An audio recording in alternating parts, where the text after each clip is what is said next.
जस्तोसुकै जीवनप्रति कुनै दृष्टिकोण नै नभएको मानिसमा पनि कहिलेकाहीँ मनमा आउँदो होला कि आखिर जीवन भनेको के होला। तपाईँलाई कस्तो लाग्छ? मलाई त बारम्बार यो प्रश्नले सताएको छ।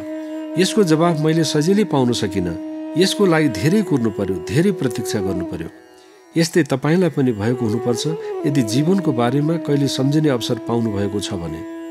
धेरै मानिसले त जीवनको बारेमा जान्ने बुझ्ने फुर्सद नै नपाई बिचरा उस पार गइसकेका हुन्छन्, कहिल्यै नफर्कने गरी। कति मानिसले सोचेका हुन्छन् कि जीवन भनेको बुझ्नुपर्ने कुरा नै के छ र? हात खुट्टा दिमाग सबै सही छन् भने त्यही त हो नि जीवन।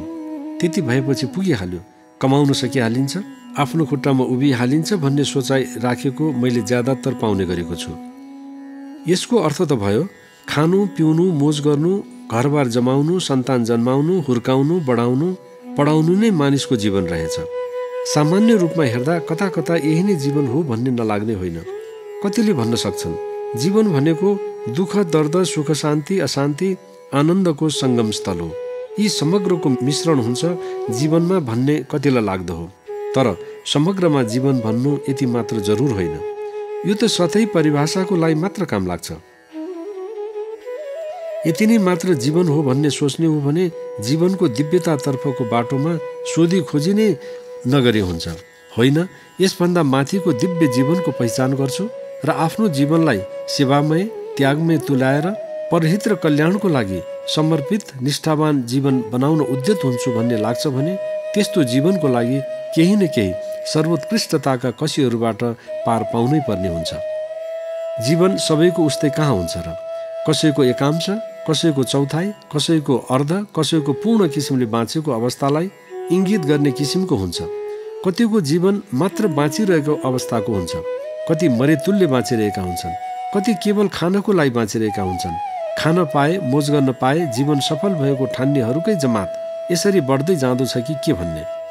आफूले आफूलाई यसरी सङ्कुचित र सङ्कीर्ण पारिरहेको छ जसको कारण उसमा निहित अनन्त सम्भावना र ऊर्जा यसरी खेर गइरहेको छ कि यसबाट धेरै यस्ता कार्यहरू गर्न सकिन्थ्यो जसबाट प्राणी मात्रकै हित कल्याणमा चमत्कारिलो प्रभाव पर्न सक्थ्यो। पल पलको अमूल्य समय बितिरहेको प्रवाही छैन अधिकांशलाई। जीवनभरि केवल आफ्नो मात्र चिन्तन, आफ्नै परिवार र स्वार्थको मात्र चिन्तन र पोषण, आफ्नै मात्रै तुच्छ स्वार्थपूर्तिमा जीवनभरको घोटाइ परिश्रम तिकडमबाजी महत्वाकांक्षा लिप्सा र प्रतिष्ठाको लागि अन्तहीन काला कर्तुत षड्यन्त्रको जाल बिछाइ भइरहन्छ भने के त्यसलाई जीवनको सार्थकता भन्न मिल्ला? कदापि सकिन्न। यो सामान्य नागरिकमा लागू हुन्छ, सचेत नागरिक भन्नेहरूमा लागू हुन्छ, नेता राजनेता जे भनौँ सबैमा लागू हुन्छ, प्रशासक सुधारक सामाजिक वास्तुकार योजनाकार कलाकार चित्रकार पत्रकार सबैमा त्यत्तिकै लागू हुन्छ। राजनैतिक पार्टी र धार्मिक सम्प्रदाय सबैमा यो कुरा त्यत्तिकै लागू हुन्छ। निरर्थक जीवन जिएर समय गुमाउनु भनेको जीवनलाई नबुझ्नु हो भन्ने लाग्दैन तपाईँलाई? यसो त सार्थक जीवन या साँचो जीवनको अर्थ बुझ्नेहरू नै पनि कति होलान्। खोज्दै गयो भने औँलामा गन्न पुग्ने जति भेट्टाउनु पनि मुस्किल पर्ला भन्ने सम्झन्छु। कसैले तपाईँलाई मलाई 1-2 जना असल मानिस चाहिएको छ, तपाईँसँग कोही होलान् त्यस्ता व्यक्ति भनेर सोध्यो भने या त नामै दिन सक्नुहुन्न या 1-2 जनाको भन्दा बढीको नाम गनाउनै सक्नुहुन्न। किन? आफूलाई भन्दा अरूलाई विश्वास गर्न नसक्ने अवस्था साँच्चै भन्ने हो भने सबैतिर देखिँदो छ, अझ बढ्दैछ। समाजमा यसरी विभाजनका रेखाहरू तिर्साइएका छौँ वा त्यसतर्फ नै समाजको ध्यान मोडिएको छ जसबाट एक आपसमा हुनुपर्ने स्नेह सद्भाव सम्मान र आत्मीयता भन्ने मानवीय गुण नै धराशायी बनिसक्यो वा बन्ने यस्तो दयनीय बिन्दुमा पुगेको छ कि अब त्यसलाई पुनर्स्थापना गर्न सानोतिनो प्रयास र प्रयत्न नपुग हुन सक्छ। यसो हुनुको मूल कारण भनेकै विश्वास र आदरले होइन, शिष्टता र शालीनताले होइन, जताततै शङ्काले हेर्ने प्रवृत्ति नै यसको जड कारण हो भन्दा अत्युक्ति हुँदैन। मानवीय गुणहरूमा स्खलन वा ह्रास के भनौँ, त्यसमा नराम्ररी आएको विचलन नै यसको अर्को कारण हो। एकले अर्कोलाई विश्वास गर्नै नसक्ने नजानिदो किसिमको अन्योलका असमझदारीका क्षणहरूमै मानिसका दिनहरू बित्दै जाँदछन्। यसले मानिसलाई एकाङ्गी बनाएको छ, अर्थात् एक्लाइरहेको छ। हरेक दृष्टिकोणले विचारमा एकाङ्गीपन, सोचाइमा एकाङ्गीपन, व्यवहारमा एकाङ्गीपन, जताततै म देखा पर्दैछ। यो म भन्ने चिन्तन नै सामूहिकताको शत्रु हो। समूहको, समाजको, राष्ट्रको नैसर्गिक विकासमा यो बाधक बनेर आएको छ। सामूहिक कार्यमा, समूहको संलग्नतामा, मिलेर गरिएको कार्यमा म र मेरो सट्टा, हामी र हाम्रो भन्ने भावना जाग्न सके साँच्चैको तरक्की सर्वत्र देख्न पाइने थियो। तर यो जायज कुरालाई धेरैले बिर्सेका हुन्छन् र समस्या सुरु भइहाल्छ कुनै पनि कार्यको उठानसँगै। मेरो देश, मेरो समाज, मेरो झन्डाको कहिलेकाहीँ केही हदसम्म अर्थ हुन सक्छ राष्ट्रिय भावना जगाउन, देशप्रति माया ममता बढाउन। तर यिनै सबै थोक हुन्, यसबाहेक केही छैन भन्न थाल्यौँ भने जड राष्ट्रवादको बिगबिगी सुरु हुन्छ, जसको अन्तिम परिणति भनेको अशान्ति, द्वन्द्व र हिंसा हो। यसलाई आफ्नो सीमामा वा परिधिमा राखेर मनमा मानवताको हित, प्राणी मात्रको कल्याणको कामना हुन सक्यो भने मात्र बल्ल जीवनमा जीवन्तता सुरु हुन थाल्छ। तब मात्रै आत्मिक ज्ञानको चाह बढ्न सुरु भएछ भन्ने हुन्छ। कहिलेकाहीँ भ्रमवश शिक्षालाई पनि ज्ञान भन्ने गर्छौँ, तर शिक्षा र ज्ञानमा धेरै अन्तर छ। शिक्षाले बाह्य कुराको साङ्गोपाङ्गो स्थितिको अवगत गराउँछ, जबकि ज्ञान हृदयसँग, आत्मिक चेतना र उद्दीपनसँग सम्बन्ध राख्ने हुन्छ। चारैतिर जीवनमा चरम भ्रमहरू छन्, कतै धर्मको नाउँमा, कतै संस्कृति र संस्कारको नाउँमा, कतै शास्त्र र परम्पराको नाउँमा।